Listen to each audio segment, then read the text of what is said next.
Solving quadratic equation by factoring number 4. X squared minus 7x plus 12 is equal to 0. So let's find the factors.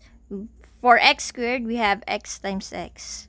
Take a look at the last term, we have 12. We can get 12 from 4 times 3. So we use 4 times 3 because our middle term is 7. Why?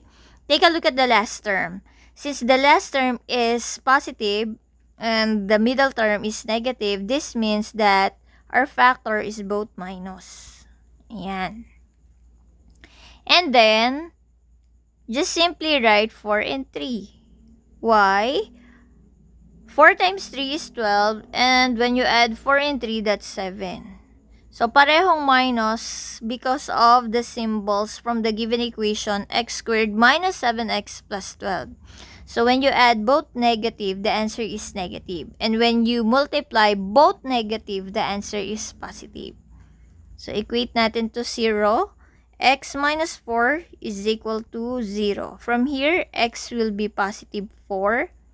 And then we have x minus 3 is equal to 0. From here, x will be positive 3.